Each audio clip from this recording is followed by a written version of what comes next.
Greetings, my fellow freedom-loving sovereign thinkers. This is the LL3 Podcast. My name is Trey, transmitting from the beautiful swampy Mandeville, South Florida. And today's date is Wednesday, December 11th, 2019. Yeah, I'll just been trying to keep tabs on what's going on with the executive order pertaining to combating anti-Semitism. So, video presentation from NoMoreNews.org. Adam Green, real harsh trick on Zionism and how it infiltrate the United States government and its people. Read a rough draft on it under the Jewish Insider. But what I'm going to do, hopefully I could get the official one, then see how they see what discrepancies are and differences. But I guess many of you know out there that I was real critical on House Bill 741, which was passed, Florida's Anti-Semitism Act, which it violates basic rights under our state constitution, Article 1. And you can't really be critical towards, especially Israel, and be a Holocaust denier, can't have a discussion over it at the public schools and universities. So many people claim it's the same thing. I've read some of it, the rough draft. So the draft of it, but I don't know if it's the actual document he signed. And it's mainly talking about combating anti-Semitism in the United States and the world. So I find that so we're going to be the international police force on this matter.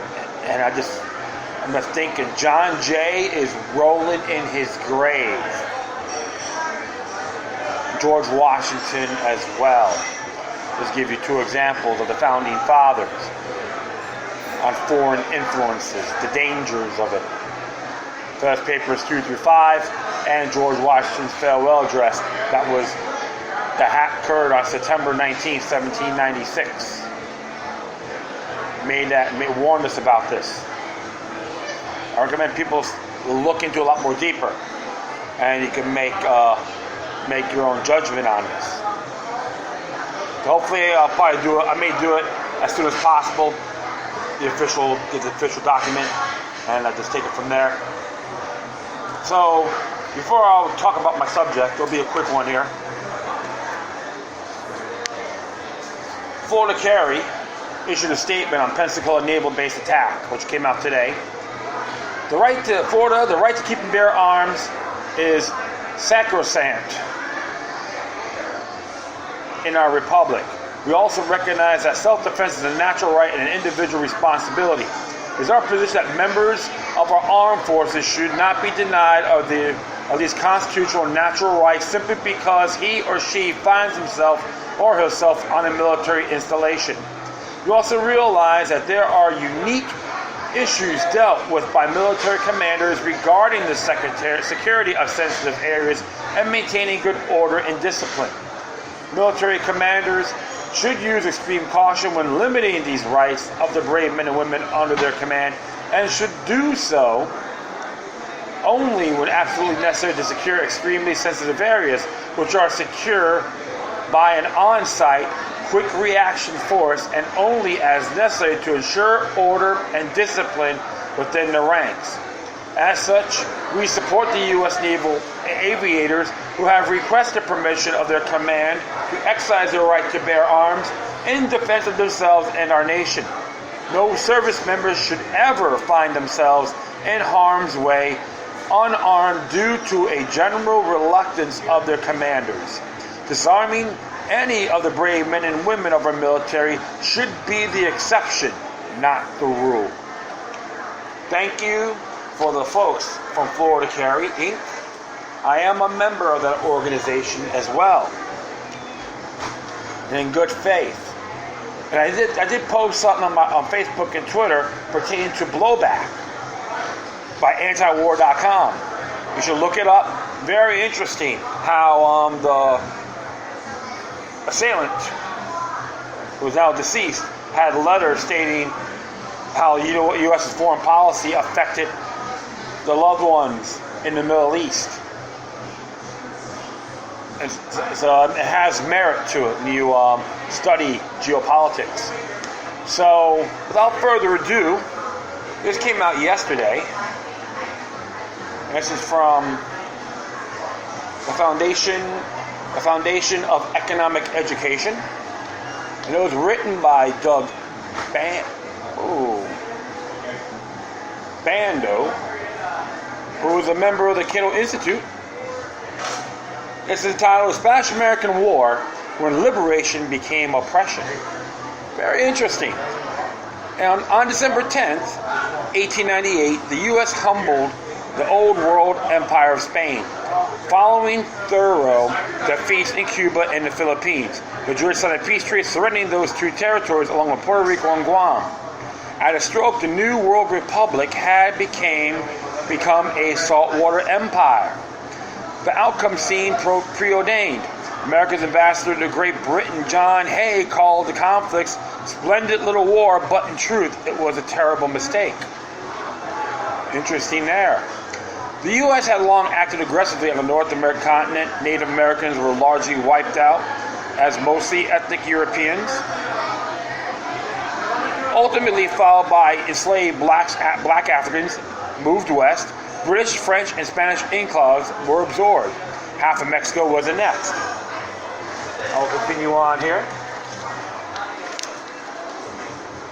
But in terms of the world beyond, Americans followed George Washington's motion to avoid foreign entanglements, especially permanent attachments and antagonisms. The Monroe Doctrine was an attempt to exclude those endless quarrels from the U.S. The system promoted American exceptionalism, though it was immediately harsh toward anyone on the continent competing for the same territory. Interesting there. Exceptionalism is patriotic now in this day and age, right? Smack the person upside the head if they believe in double standards. I will continue on.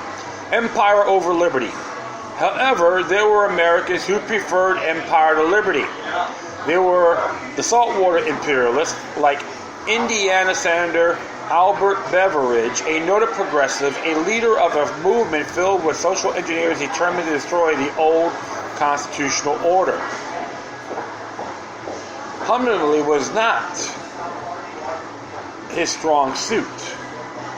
He claimed God, quote, has made us the master organizers of the world to overwhelm the forces of reaction throughout the earth, unquote. I'm just wondering if he sold his rear end to the Rothschilds. That's a question indeed, a bankster's bellboy. Doing so is America's divine mission, he added. Quote, we are trustees of the world's progress, guardians of its righteous peace.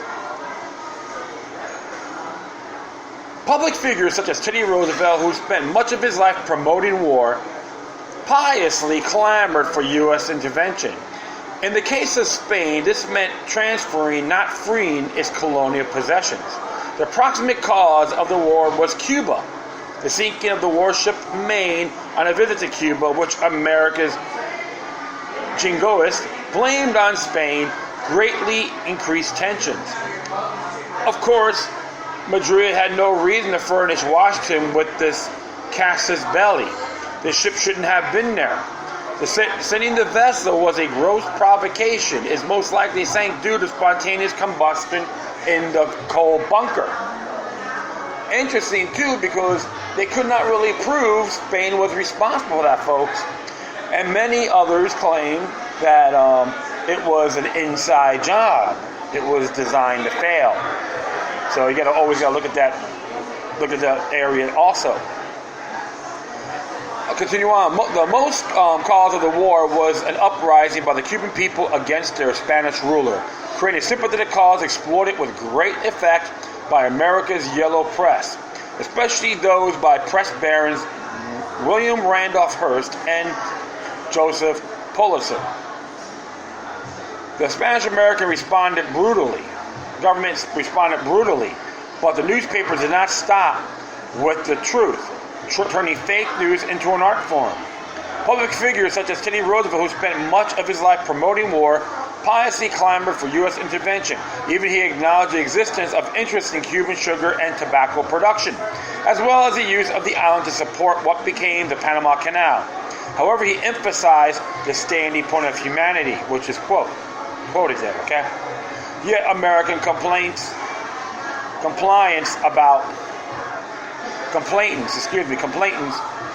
about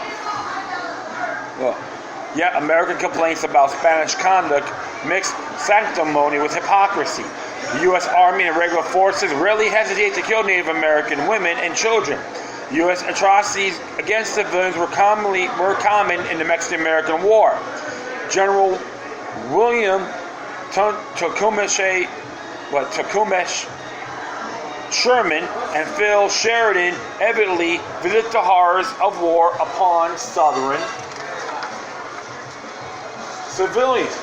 Moreover, the prospect of U.S. involvement, the Cuban rebels to reject conciliatory offers from a new, more liberal Spanish government. They believed rightly that Washington would give them all they wanted. The sweet pie purebred syndrome. Underdog, save me! The real target. Moreover, since Cuba was the conflict's cause, that only the island should have been target of the war. However, the real target of Beveridge and his fellow imperialists was the Philippines. For decades, American businesses dreamed of the limitable markets of China, imagining great riches flowing from selling products to hundreds of millions of Chinese. How little some things changed over the following century.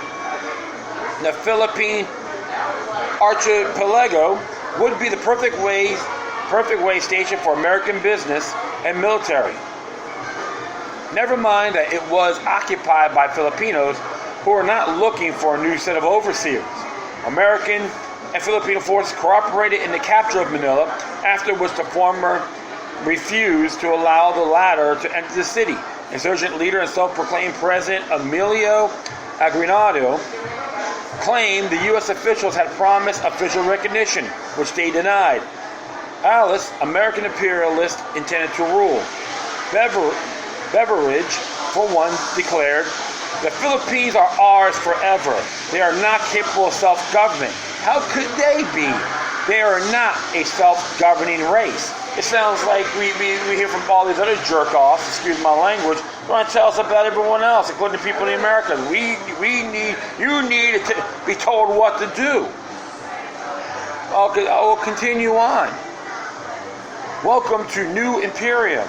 President William McKinley attempted to slightly more conciliatory, issuing a proclamation telling Filipinos that they would be expected to love their new rulers.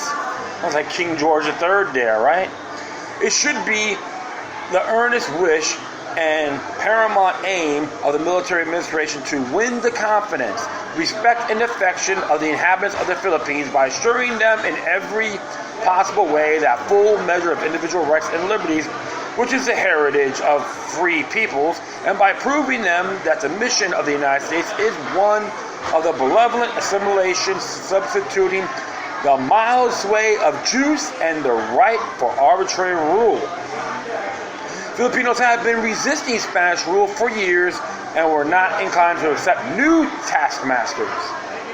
As relations deteriorated, Aguinaldo responded to McKinley, "My government cannot remain indifferent in view of such a violent and aggressive seizure of a portion of its territory by a nation which aggravated to itself the title champion of oppressed nations. Thus, it is that my government is disposed to open hostilities if the American troops attempted to take forcible possession of the Visayan Islands. I denounce these acts before the world, in order that the conscience of mankind may pronounce its infallible verdict as to who are the true oppressors of nations and the tormentors of mankind." Let's continue on here. Roosevelt's standpoint of humanity, which was a fraud. Creighton Miller of San Francisco State University applied lipstick to the frivolous pig when he wrote that Americans altruistically went to war to protect the Filipinos from European predators, waiting in the wings for an American withdrawal and to tutor them in American-style democracy. See, that's such a terrible word, democracy. It's not in our U.S. Constitution, folks. And that's why the same knuckleheads are here in the mainstream garbage media and the dumbed-down politicians try to use that term blatantly without any merit. I'll proceed. In fact, the imperialists cared more about the islands than the peoples on them. What if the territory fell under another nation's influence?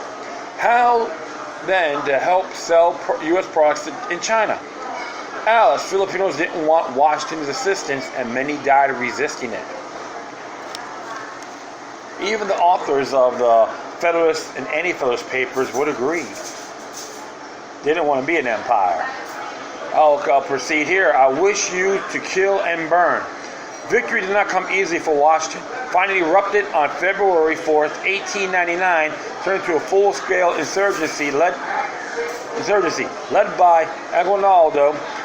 These early freedom fighters eventually numbered upwards of 100,000, backed by thousands of more ill-armed auxiliaries. America's occupiers eventually resorted to the same sort of cruel tactics the Spanish had employed, rounding up concentrating residents to dry up support for the insurgents. What is that but the policy of Spain to her dependencies? Quote, question. Ask social scientist William Graham Sumner. Uneasy soldiers wrote letters home about the frequent mistreatment of locals and the commission of war crimes. Some combatants compared the tactics to those used against Native Americans. In response to a local massacre, General Jacob H. Smith, who was later court-martialed, ordered, I want no prisoners. I wish you to kill and burn.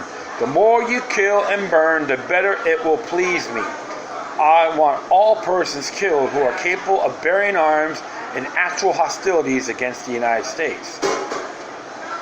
The military did its best to suppress the ugly truth. Commanders denied reporters access to insurgent-held territory, attempted to isolate Red Cross representatives, and forced subordinates to recant stories of common brutality. Soldiers who refused to sign a retraction were court-martialed. Nevertheless, the truth got out. The Philadelphia Ledger reported, the present war is no bloodless opera bouffe engagement. Our men have been relentless, have killed to exterminate men, women, children, prisoners, and captives, active insurgents, and suspected people whose lives of tens up. The idea prevailed that the Filipino as such was little better than a dog. Killing those seeking self-government embarrassed diplomats inclined to perch the virtues of the American Revolution as principles of self-government abroad. I'm going to flip it over here. Very intriguing, right? So we should change it. Like sometimes, you know, when people ask me about the empire, I say, yeah, well, you can say it minimally it started after the Spanish-American War. Okay, so it's over. You can say minimum over 130 years now. No, yeah, about 120 years. Excuse me, 21 years at the least, but we're probably further than that. The conflict lasted some 3.5 years. Ironically, the fighting officially ended on July 2nd, 1902, just before Independence Day. Americans end up the Philippines' hopes for independence as they celebrated as their own historic victory against colonialism. And in fact, sporadic combat continued for at least another decade, and some of the islands, such as the Moros, where Abu Sayyaf and other radical Islamic groups are active today, were never fully pacified. The cost was high. Some 4,200 U.S. soldiers died, denying the Philippines what an earlier generation of Americans had demanded of the British. Around 20,000 Filipino combatants and 34,000 civilians were killed. At least 200 Filipinos and perhaps as many as a million died of the consequence of war, mostly from disease and famine. The consequences of the casualties eerily track with the result of the invasion of Iraq. All of this to extend U.S. naval power and enrich businesses intent on exporting to China. In 1946, after the end of World War II, the U.S. granted the archipelago archipelago its independence. Since then, the Philippines have been closely tied to America through historic antagonism, occasionally burst forth as under President Rodrigo Duterte. He is a character, by the way. You know, I'm not gonna really back up on a lot of his views, but he is a character, I can say that. Domestic opposition. The turn toward militaristic colonialism spawned a diverse, vibrant, and anti-imperialistic movement. Author Mark Twain, industrialist Andrew Carnegie, and politician William Jennings Bryan, all united in opposition to what became known as the Philippine-American War. Quote, I cannot for the life of me comprehend how we got into that mess. Unquote. That's what Twain wrote. Sumner, a classic liberal teaching at Yale, wrote a famous essay, quote, The Conquest of the United States by Spain, unquote, by taking Madrid's place, and America has adopted Madrid's values as well, he explained. We have beaten Spain in military conflict, but we are submitting to be conquered by her on the field of ideas and policies. Expansionism and imperialism are nothing but the old philosophies of national prosperity which have brought Spain to where she is now. Those philosophies appeal to national vanity and cupidity.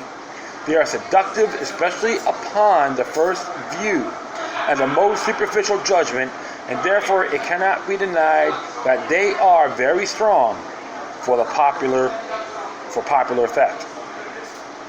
They are delusions, as they will lead us to ruin unless we are hard-headed enough to resist them. Like they said, the more things change, the more it stays the same. So, as it reads here, the impact of this new approach, he warned, will be far-reaching. He warned.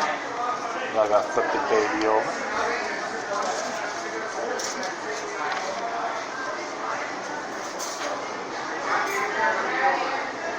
The doctrine that we are to take away from other nations any possessions of theirs which we think that we could manage better than they are managing them, or that we are to take in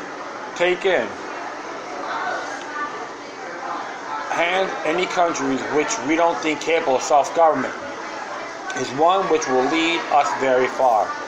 With that doctrine in the background, our politicians will have no trouble to find a war ready for us next time that they come around to point where they think it is. Time for us to have another.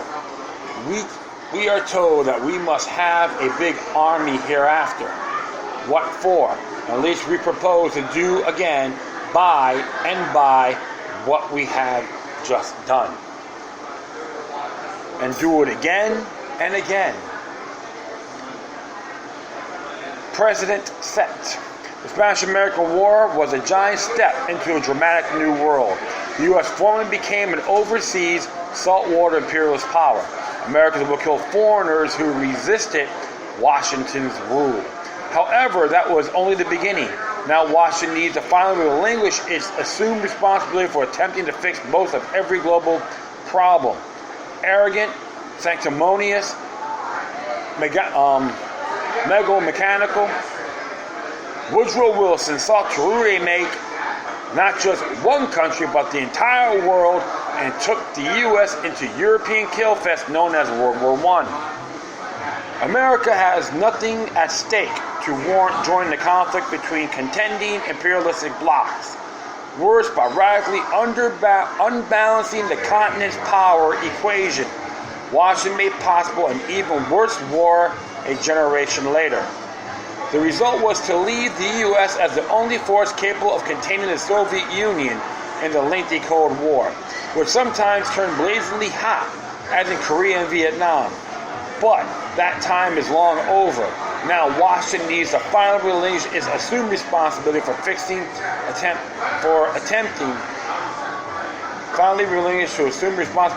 to fix most every global problem. President Donald Trump has inveighed against endless wars and spoken of putting America first. This is his chance to overturn the legacy of the Spanish-American War as he establishes his own. rather than Albert Beveridge, John Quincy Adams, Secretary of State and then President, should be our guide. Those who clamor to intervene in foreign wars, he responded. Whatever the standard of freedom and independence has been or shall be unflurried, there will her heart, her benedictions and her prayers be. But she goes not abroad in scratch of monsters to destroy. She is the well-wisher to the freedom and independence of all. She is a champion and vindicator only of her own. That is wise counsel for today.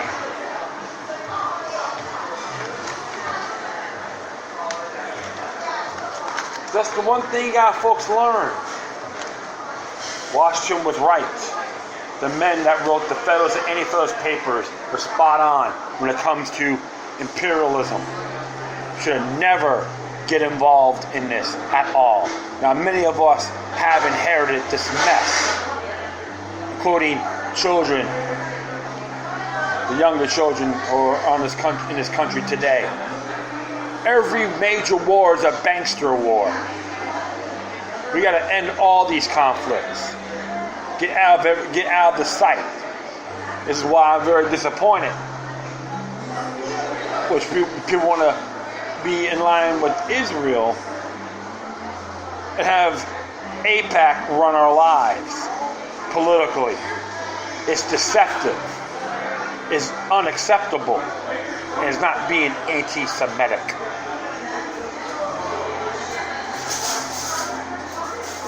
The past is today's greatest teacher, my friend. And Congressman Ron Paul is correct. Bring all of our troops home. Let's defend, go back as a constitutional republic, not an empire, and we are never a democracy. Get rid of all these military, get rid of the military-industrial complex. It's getting very ludicrous.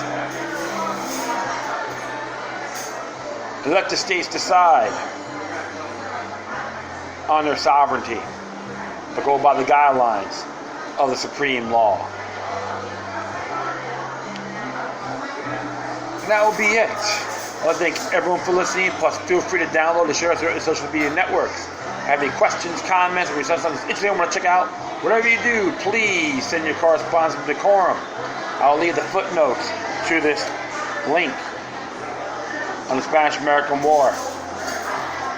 And you can read it for yourselves. All right, folks? Once again, thank you for your time. But always remember that demoniac resistance helped to put us and can liberate humanity. And I forgot to say one thing. I'd like to thank Downtowner for letting me do my show here once in a while. That's why you hear some stuff in the background. They put up with me, but they're good folks in the heart of Fort Lauderdale, Florida.